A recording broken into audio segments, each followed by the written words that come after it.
A lot of folks also, I believe, don't understand how the system wants to be an advocate for them to ensure that, that they are cared for. Like we have a group here on campus called IB SART, and it's just basically a victims advocacy group of professionals here on campus, counselors, other folks like myself, who are members of that group.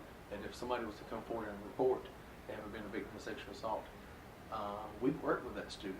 We are advocates for that student to make sure that student is getting all of the help through the process that they need. That somebody would be beside them to give them strength, courage, and confidence so that they can survive. Because that's what we want to do. We want them to be survivors of the situation, not just survivors of the sexual assault, but survivors of the entire process, and make sure that that we have a successful solution so that they can come out and keep their head held high and be courageous through the entire process. Safety protocol following a reported sexual assault. There's actually two different protocols that we follow. One of the protocols we follow is the criminal protocol. When I say the criminal protocol, that means that our campus law enforcement agent, our campus police, will begin to conduct a criminal investigation based on the reported sexual assault. On the other side, there is an internal university protocol. That means that our student conduct process will also have to begin a student campus judiciary process investigation, so that the university is now beginning an administrative investigation into the sexual assault. So there's actually two simultaneous investigations taking place at the same time. And they're running right along with each other. One of them is through the criminal court process, and one of them is determined what our campus judicial process determines. As a professor, what is your opinion on why students refrain from reporting sexual assault on university campuses? Specifically about 10 students in the last 3 years and what they've told me. So I'm not just speaking anecdotally, but I'm thinking about those students in particular. One of the main reasons that they don't report it is because the people that they spoke to when it first happened, whether it was NRA, two of the students spoke to their resident advisor. I can think of another student who went to student health services. Another student went to the hospital. A few other, I'm unclear about who they first spoke to about it. But at some point they have interacted with institutional officials, with UNCP officials, who have talked to them about the difficulty of proving an acquaintance rape. And we'll often ask them, what were you doing? What was going on? Were you drinking? Were you at the party?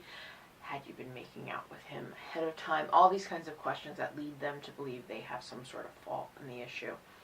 And while I'm not saying that those people are telling them it's impossible to prove, they are giving them certain statistics or certain realities about the difficulty of proving acquaintance rape. And even more so if the victim was impaired in some way. And I know one girl in particular who was told by the counseling center that she would be put on trial.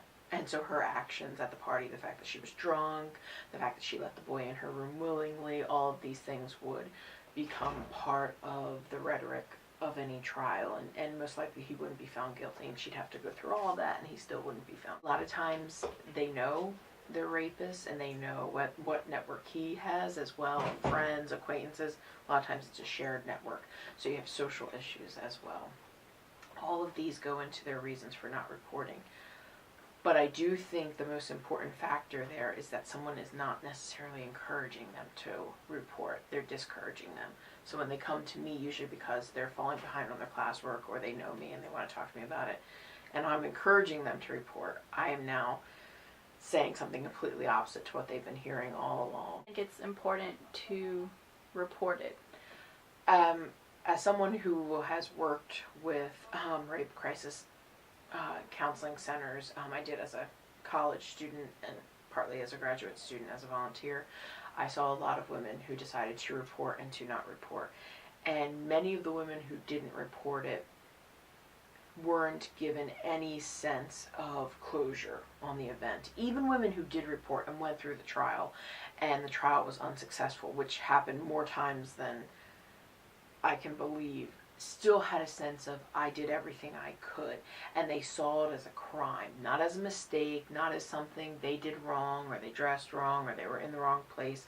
It takes the burden of the crime off of the victim and puts it on the perpetrator where it belongs. As a victim, you're not given the status that you deserve to sort of start the healing process. So even the trials can be unbelievably painful. At least it starts the process, or acknowledges that a process of healing has to begin. Whereas a lot of times victims who don't report are just in a constant limbo. And everybody's a possible perpetrator when no one's been identified as the perpetrator.